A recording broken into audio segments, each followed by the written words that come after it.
back to my channel. I am Upasana Taneja and this is 7th lecture of Singularity series. Singularity क्या होती है, analytic function क्या होता है, उसकी कोई भी फंक्शन है उसकी जीरोस क्या होती हैं, उसके पोल्स क्या होते हैं, रिमूवेबल, ये सारी चीज़ें हम अब से 6 लेक्चर्स में डिस्कस कर चुके हैं और सारी सिंगुलैरिटीज हमने डिटेल में डिस्कस करी हैं with the help of examples discuss करी हैं. तो अगर अभी तक आपने वो वीडियोस नहीं देखी हैं तो प्लीज़ जाके सिंगुलैरिटी प्लेलिस्ट में वो वीडियोस देखिए. तो आज जो हमारा टॉपिक है वो है नॉन आइसोलेटेड एसेंशियल सिंगुलैरिटी और आइसोलेटेड एसेंशियल सिंगुलैरिटी. जैसे कि मैं आपको बता चुकी हूँ कि सिंगुलैरिटी होती क्या है, सिंगुलर पॉइंट होता क्या है. क्योंकि आप अब ये टॉपिक पढ़ रहे हो तो आई एक्सपेक्ट कि आपको सिंगुलैरिटी पता है क्या होती है, कि जिस पॉइंट पे फंक्शन एनालिटिक नहीं होता वो उसकी सिंगुलैरिटी होती है. तो वो आइसोलेटेड भी हो सकती है, नॉन आइसोलेटेड भी, अकेली भी हो सकती है और दूसरी सिंगुलैरिटीज के साथ भी हो सकती है. अगर अकेली है तो उसमें वो 3 तरह की हो सकती है, या तो वो रिमूव हो पाएगी या पोल होगी या एसेंशियल. ये हम डिटेल में डिस्कस कर चुके हैं तो अब मैं आज उसमें नहीं जाऊंगी उस टॉपिक में. आज हम जाएंगे कि जो एसेंशियल होती है ना वो आइसोलेटेड भी होती है, आइसोलेटेड एसेंशियल सिंगुलैरिटी,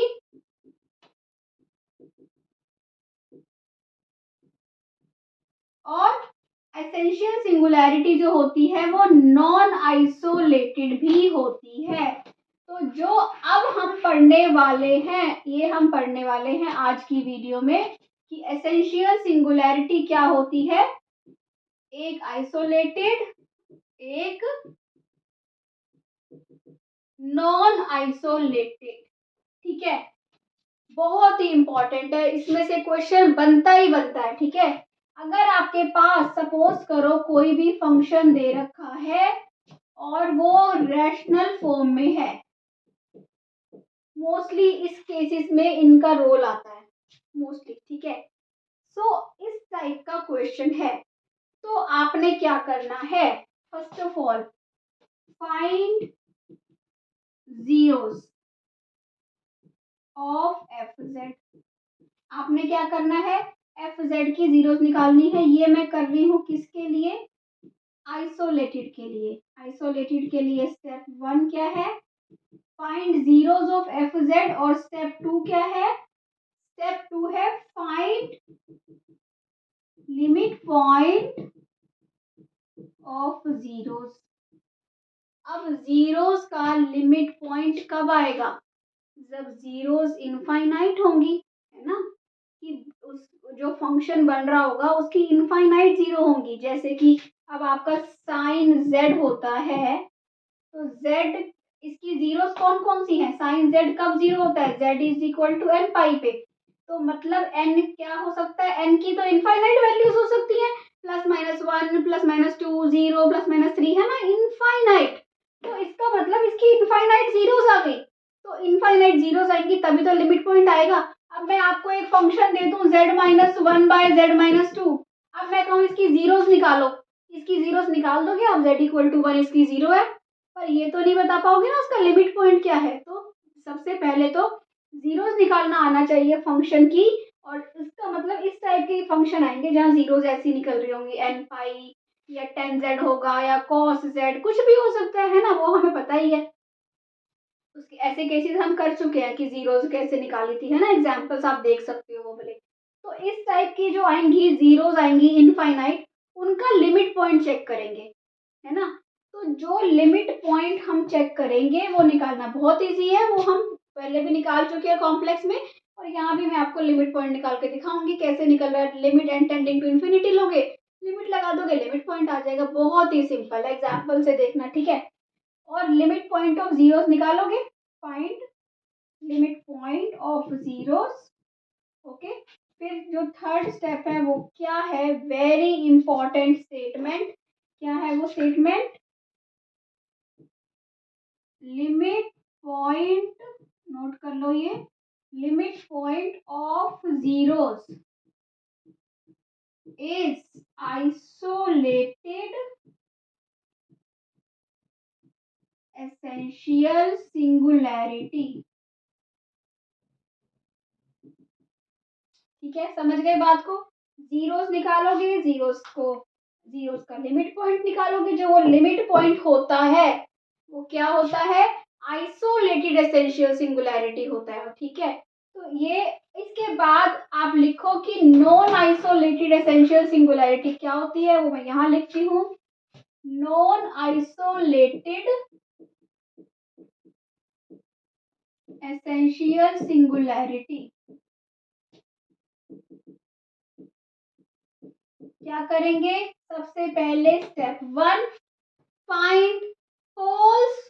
पोल्स क्या है, वो भी सिंगुलैरिटी ही तो है। पोल्स कब निकलते हैं, जब आप डिनोमिनेटर को, आपके पास रैशनल टाइप का फंक्शन होगा, न्यूमिनेटर को 0 पुट करोगे तो जीरोस मिलेंगी, डिनोमिनेटर को जीरोस पुट करोगे तो क्या मिलेंगे, पोल्स मिलेंगे। पुट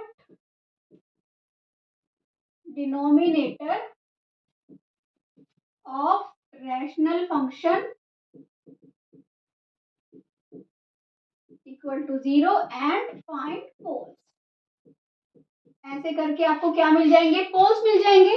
उसके बाद सेकंड स्टेप क्या है, find limit point of poles.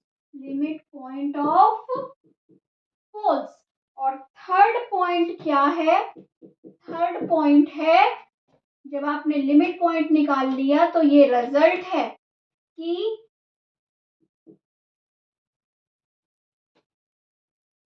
Limit point of poles is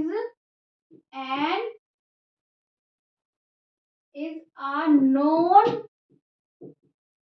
isolated essential singularity. कि लिमिट पॉइंट ऑफ जीरोस जो होती है वो आइसोलेटेड एसेंशियल होती है, और लिमिट पॉइंट ऑफ पोल्स क्या होता है, नॉन आइसोलेटेड एसेंशियल। ये बहुत ही इंपॉर्टेंट टॉपिक है आपका। ठीक है, तो अब आप क्वेश्चंस की हेल्प से देखोगे कि कैसे आपको जब एक क्वेश्चन मिलेगा तो कैसे आप आइसोलेटेड एसेंशियल सिंगुलैरिटी पता करते हो और कैसे नॉन आइसोलेटेड पता करते हो। ठीक है, तो आ जाओ एग्जाम्पल्स पे। सो आपका क्वेश्चन है find the kind of singularity. कौन सी सिंगुलैरिटी है ये, क्वेश्चन है sine Z minus cos Z at Z equal to infinity. ठीक है, क्वेश्चन दिख रहा है। अब इसकी सिंगुलैरिटी कैसे चेक करोगे, आपको तो नहीं पता। और जब भी आपको जैसे इन्फिनिटी दिखे ना, तो आपको क्या निकालना है, लिमिट पॉइंट निकालना है। समझ जाओ। ठीक है, प्रैक्टिस करो, जितनी हो सके प्रैक्टिस करो, आपको अपने आप सिंगुलर पॉइंट्स, अपने आप चीजें दिखने लग जाएंगी कि ऐसे फंक्शन की किस पॉइंट पे कौन सी सिंगुलैरिटी है। देखो आपको क्या मिल रहा है, एफ जेड है ये। ठीक है, फाइंड जीरोस। सबसे पहले क्या करो, आप जीरोस ही निकाल सकते हो, पोल्स तो निकाल नहीं सकते यहाँ पे, है ना, क्योंकि नीचे तो कुछ है नहीं, ऊपर ही है। जीरोस कैसे निकलेंगी, f Z is equal to 0 when sine Z minus cos z 0 होगा।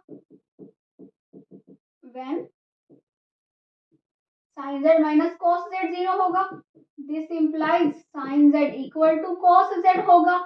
This implies sine z by cos z equal to 1 होगा। This implies z equal to क्या होगा, n pi plus pi by 4 होगा। और n is equal to 0 plus minus 1 plus minus 2 up to source. इन सब के लिए तो ये जीरोस आ गई फंक्शन की। Now find the limit point of zero. इसका लिमिट पॉइंट क्या है, इनफाइनाइटी तो है। So limit point of zeros is infinity. This implies, अब बताओ रिजल्ट क्या बताया था अभी आपको, कि जो जीरोस का लिमिट पॉइंट होता है वो क्या होता है, this implies infinity is iso, या फिर बोल दो z equal to infinity is isolated essential singularity. Okay, अब आ जाओ इस क्वेश्चन पे। F Z is equal to क्या है, Z cos X Z at Z equal to infinity. Okay, अब एफ जेड को आप क्या लिख सकते हो, जेड अपॉन साइन जेड लिख सकते हो। ठीक है, जीरो निकालो, इसकी जीरोस क्या है, जेड इक्वल टू जीरो है ना, जेड इक्वल टू जीरो पे ये फंक्शन जीरो हो रहा है। तो देखो जीरो पे अगर जीरो हो रहा है इसका मतलब इसके एक ही जीरो है, इनफाइनाइट जीरो तो नहीं है ना, तो आपको लिमिट पॉइंट कैसे मिलेगा, नहीं मिलेगा। अब आपको निकालो इसके पोल्स कौन से हैं। पोल्स आर, पहले यहाँ लिख दो zero, Z equal to zero is zero of F Z. Okay, poles of F Z are given by sine Z equal to zero, है ना। जब डिनोमिनेटर को जीरो करते हो तो क्या मिलते हैं, poles. That means z is equal to n pi पे, where n is equal to 0 plus minus 1 plus minus 2 up to so on, and z is equal to infinity is limit point of poles। ठीक है, अगर इसका ये limit है z equal to infinity, limit point है इसका, तो हम क्या बोलेंगे कि z equal to infinity is non isolated essential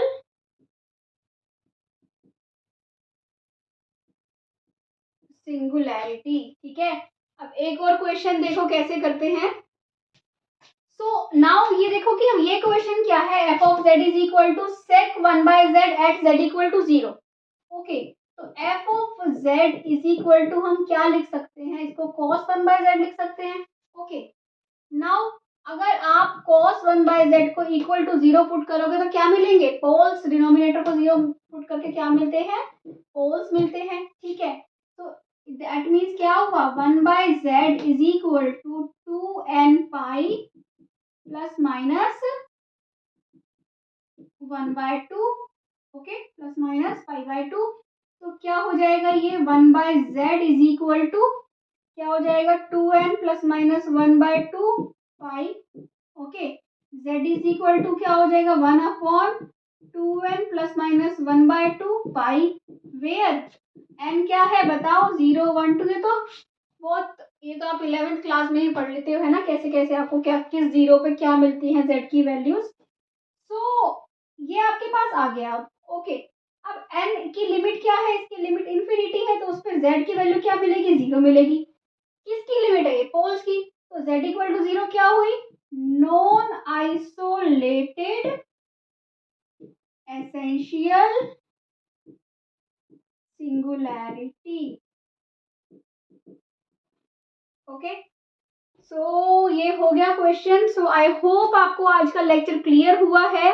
अभी तक हमने removable singularity, types of singularity, pole, essential कौन कौन सी हो सकती है, हर चीज डिस्कस कर ली है। Analytic function, zeros of analytic function, order of zeros, है ना, और लिमिट पॉइंट ऑफ जीरोज और लिमिट पॉइंट ऑफ पोल्स, ये सब कुछ डिस्कस करते हुए इसी से ही रिलेटेड क्वेश्चंस हैं। और ये सारे क्वेश्चंस, ये सारे टॉपिक्स मैं Goyal and Gupta book follow कर रही हूँ कॉम्प्लेक्स एनालिसिस की। सो आप वो फॉलो करिए, वहाँ पे आपको और भी बहुत सारे क्वेश्चंस मिलेंगे। Practice practice practice, maths practice है ना, जितनी प्रैक्टिस करोगे उतना अच्छा है। सो प्रैक्टिस करो। और अगर कोई आपको ऐसा क्वेश्चन दिखता है कि जो आपको लग रहा है कि मैं वो कराऊँ, तो अभी ये टॉपिक चल रहा है कॉम्प्लेक्स का, तो मैं यही क्वेश्चन जो कहोगे वो करा देंगे। ठीक है, उसके बाद जब मैं कोई और टॉपिक स्टार्ट कर देती हूँ तो फिर बीच में और टॉपिक स्टार्ट करना टफ हो जाता है।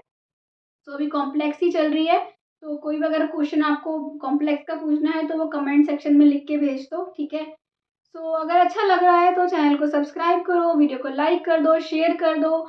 फेसबुक पे प्लीज़ शेयर करो अगर आप कर सकते हो। फेसबुक पे मैथमेटिक्स क्लासेस के नाम से मेरा पेज है, उस पर भी मैं वीडियोस डालती हूँ, तो वहाँ पे जाके प्लीज़ मेरी वीडियोस को शेयर करो अगर पॉसिबल है तो। ठीक है, और अगर आपको अच्छा लग रहा है, पढ़ाना समझ आ रहा है, ताकि मुझे भी मोटिवेशन मिले, थोड़े सब्सक्राइबर्स आएँ।